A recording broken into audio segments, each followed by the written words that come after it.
Hello guys, welcome to our channel. This is Teja. అయితే Andhra Pradesh assembly ఎలక్షన్స్లో చరిత్రలో ఎన్నడూ లేని విధంగా కూటమి చాలా ప్రభంజనమే సృష్టించింది, ఒక సునామీ రకంగా తెప్పించింది.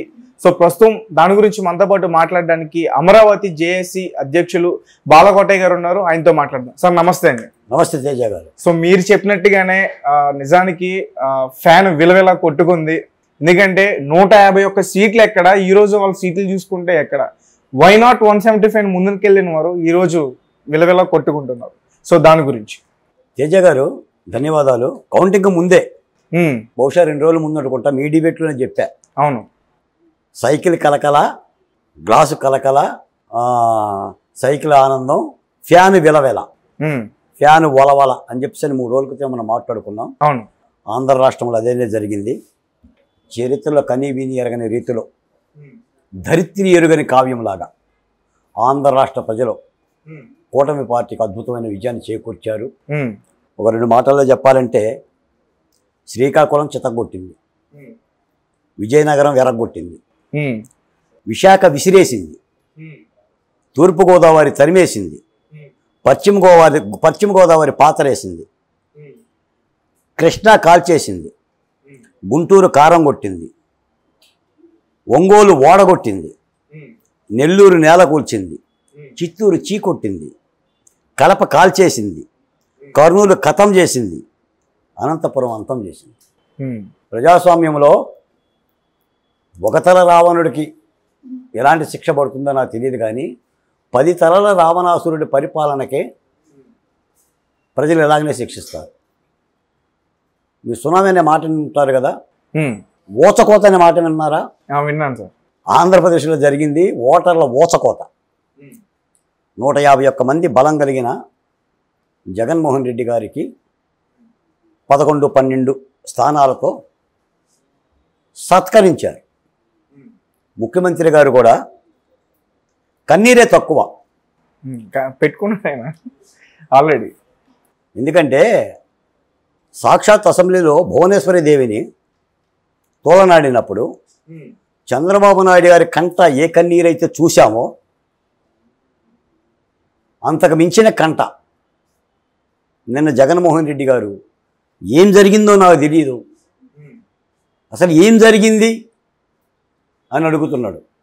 ఆయన అన్నీ అట్నే అడిగాడు.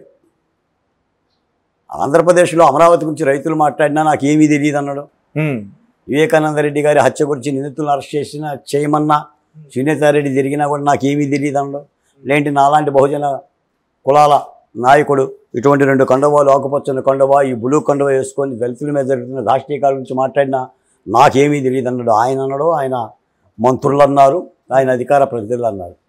అందుకని ఒక అద్భుతమైన చరమాంకం. నేను ఈ సన్నివేశంలో నేను వైసీపీ పార్టీని తిట్టడానికో జగన్మోహన్ రెడ్డి గారి మీద ఆరోపణలు చేయడానికైతే నేనైతే సిద్ధంగా లేదు. ప్రజాస్వామ్యం ఇచ్చిన తీర్పుని, ప్రజలు ఇచ్చిన తీర్పుని ఎవరైనా శిరసావహించాలి. నాకు తెలిసి ఇదే హైదరాబాద్లో నేను ఎప్పుడు డిబేట్లకు వచ్చినా, టీవీ ఛానల్లో మాట్లాడినా చాలామంది అనేవాళ్ళు సేవ్ ఆంధ్రప్రదేశ్ కాదు బాలకోటయ్య, స్లేవ్ ఆంధ్రప్రదేశ్ అని చెప్పి అనేవాళ్ళు. మీరు బానిసలు. జగన్మోహన్ రెడ్డి గారి దగ్గర ఎస్సీలు, ఎస్టీలు, బీసీలు ఆయన ఇస్తున్న డబ్బులకి బానిసల్లాగా పడి ఉన్నారు, మీలో చైతన్యం లేదు అని చెప్పేసి అన్నారు.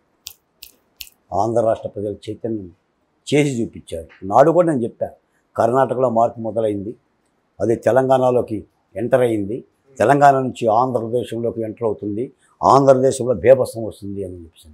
ఆ బేభత్స కారణంలో ఒక అద్భుతమైన విజయాన్ని సాధించాం. చంద్రబాబు నాయుడు గారి 40 ఏళ్ల రాజకీయ చరిష్మాలో అద్భుతమైన గిఫ్ట్, ప్రజాస్వామ్య ఓటర్లు ఇచ్చిన ఒక అద్భుతమైన గిఫ్ట్ ఇచ్చారు.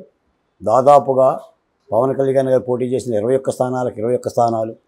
గత ఎన్నికల్లో ఆయన గెలవలేదు, గెలిచిన ఒక్క సీటు కూడా లాగేసుకున్నారు. అలాంటి వ్యక్తి 21కి 21 గెలిచి క్లీన్ స్వీప్ చేశారంటే నిజానికి చాలా. ఇక్కడ పవన్ కళ్యాణ్ గారి గురించి ఒక ప్రత్యేకంగా చెప్పొచ్చండి. ఆయన మీద జరిగిన వ్యక్తిత్వ హననం అంతా ఇంత కాదు. అంబటి రాంబాబు గారు కానీ, పేర్ని నాని గారు కానీ, రోజా గారు ముఖ్యంగా ఎంత దారుణమైన దుష్పాషలు ఆడారంటే ఆయన 3 పిల్లల గురించి లేదా 6 పిల్లల గురించి, ఆయన పాలకొల్లు భీమవరంలో ఓడిపోయిన దాని గురించి దుర్మార్గమైన నీచాతి నీచం. ఆఖరికి నాకు తెలిసి జగన్మోహన్ రెడ్డి గారు ఏనాడు పవన్ కళ్యాణ్ పేరు పెట్టి పిలవలేదు. అవును, పిలవలే. పెయిడ్ ఆర్టిస్టు, దత్తపుత్రుడు, 3 పిల్లల పురుషుడు, ఇలాంటి పేర్లే పెట్టారు. పిల్లలు కూడా చెప్పాడు ఇల్లు ఈ మాటలు. దానికి ప్రతీకారంగా పవన్ కళ్యాణ్ ఒకే మాట అన్నాడు, వామనుడు బలిచక్రవర్తిని పాతాళానికి దొక్కినట్టుగా జగన్ రెడ్డి తొక్కేస్తా అన్నాడు. తొక్కేశాడు. అదా పాతాళాన్ని తొక్కేస్తా అన్నాడు. బహుశా పాతాళానికి కంచులు కూడా పోయి ఉంటాడు. అది నిన్న జగన్మోహన్ రెడ్డి గారి మోములోనే కనిపించింది. దాదాపుగా కన్నీళ్ళే పెట్టలేదు, కానీ కన్నీళ్ళు పెట్టినంత పర్యవసానం అయ్యింది. ఎందుకంటే మేము ప్రజాస్వామ్యాన్ని నమ్ముకున్న వ్యక్తులం కాబట్టి ప్రజాస్వామ్యంలో తీర్పులు ఎలాగనే ఉంటాయి. మనం గెలిచామని చెప్పి వెర్రవీగితే, మనకేదో బలం ఇచ్చారని చెప్పేసి నెత్తిని 2 కొమ్ములు ఉన్నాయని చెప్పేసి అని ఎవరిన బొడితే వాడిని బొడుద్దాం పోట్లకిత్తలాగా అని చెప్పేసి అంటే ఆ 2 కొమ్ములు ఓడబీగుతారు. అందుకని ఆంధ్రప్రదేశ్లో వచ్చిన ఈ విజయం, అది రాజధాని అమరావతి మహిళల విజయం, విశాఖ ఉక్కు కార్మికుల పోరాట విజయం, అంగన్వాడీ టీచర్ల విజయం, ఆశా వర్కర్ల విజయం, భవన నిర్మాణ కార్మికుల విజయం, గుత్తేదారుల విజయం, ఆఖరికి సమస్త కులాలు, సమస్త సమ్మేళనాలు ఒక అణచివేతకి, ఒక అరాచకానికి వ్యతిరేకంగా ఇచ్చిన తీర్పుగా నేను భావిస్తున్నాను. ఈ విజయాన్ని కూడా మా డాక్టర్ సుధాకర్ దగ్గర నుంచి డ్రైవర్ సుబ్రహ్మణ్యం, అబ్దుల్ సలాం, వజీరా, నంద్యాల నాగమ్మ, పులివెందుల మహాలక్ష్మి, అంగన్వాడీ నోకానమ్మ, 10 ఏళ్ల అమర్నాథ్, మా చెరలో చనిపోయిన పీకగోసి చంపిన చంద్రయ్య, వీళ్ళ యొక్క ఆత్మలకి అంకితం ఇవ్వాలి. ఇదొక అరాచక పరిపాలనకు సంబంధించిన ప్రజలు ఇచ్చిన తీర్పు. పాపిష్టి ప్రభుత్వాలనే, ఫాసిస్టు ప్రభుత్వాలనే ప్రజలు క్షమించరండి అనేది చరిత్ర మరోసారి రుజువు చేసింది. ఈ సందర్భంగా ఆంధ్రులు ఈ రోజున దేశవ్యాప్తంగా ఈ తీర్పు పట్ల తెలుగు యొక్క గడ్డ యొక్క బిడ్డ చైతన్యాన్ని కూడా కీర్తిస్తున్న సందర్భం ఉంది. ఇక రాష్ట్రానికి మంచి జరుగుతుందని భావిస్తున్నాం. మీకు ముందే చెప్పాను నేను, శిశిరం పోయే కాలం వచ్చింది అంటే ఆకులు రాలే కాలం వచ్చింది, వసంతం పూసే కాలం వచ్చిందని కూడా మీకు ఎన్నో చెప్పాను. నేను ఎంతసేపు మాట్లాడినా దీని గురించి మాట్లాడగలను. నెర్రలిచ్చిన నేలలో వాన చినుకు పడ్డట్టు, మోడువారిన చెట్టుకి చిగురించినట్టు ప్రజాస్వామ్యం లేని ఆంధ్రప్రదేశ్లో ప్రజాస్వామ్యం పుష్పించింది, వికసించింది. కాబట్టి ఇక అమరావతి అజేయంగా నిలబడుతుంది, రాజధాని నిలబడుతుంది, ఆత్మగౌరవం నిలబడుతుంది, లేదా ప్రజాస్వామ్యం వర్ధిల్లుతుంది. ఈ విజయాన్ని సర్వదా అందరూ కూడా దీన్ని హర్షించాలి. కాబట్టి ఈ సందర్భంగా రాజకీయ పార్టీలతో పాటు ఆయా సామాజిక కులాలకి, ఓటర్లకు ముఖ్యంగా మీకు మెజార్టీలు కూడా గమనించారో లేదో, చాలా అద్భుతమైన మెజార్టీలు. అవును, ప్రతి ప్లేస్లో కూడా ఎవరు ఊహించిన 80,000, 90,000, 91,000 ఏ లొకేషన్ అయితే అవమానపరిచారో ఆ లోకేష్ అదే మంగళగిరిలో నిలబెట్టి, పట్టుబట్టి నిలబెట్టి 90,000 పైసలకు మెజార్టీ. ఏ తాటికొండ అమరావతిలో వైసీపీ గెలిచిందో రాజధాని ఉన్న నియోజకవర్గంలోనే గెలిపించుకోలేకపోయో వారకోటయ్య అని చెప్పేసి పరాచకాలు ఆడారు. అదే తాటికొండలో అద్భుతమైన విజయం.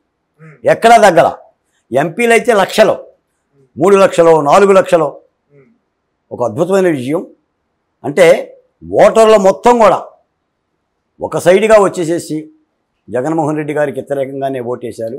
నేను ఒక్క మాటలో చెప్పాలంటే ఆంధ్రప్రదేశ్లో మార్పు వచ్చింది అని అనటం కంటే జగన్మోహన్ రెడ్డి గారిని శిక్షించారు ఓటర్లు అని అనటం మంచిది.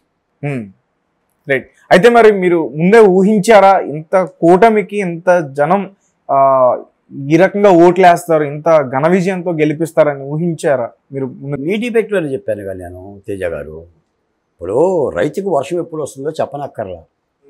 ఆకాశంలో వర్షం కూడా ఉంటుంది, అంటే ఇంద్రధనుసు. ఆ ఇంద్రధనుసును బట్టి రైతు చెప్తారు. అలా నేను కూటమి అధికారంలోకి వస్తుందని చెప్పేసి ముందే చెప్పాను. కాకపోతే ఇంత బేభత్సంగా వస్తుందని చెప్పేసి అంచనా వేయలేకపోవచ్చు.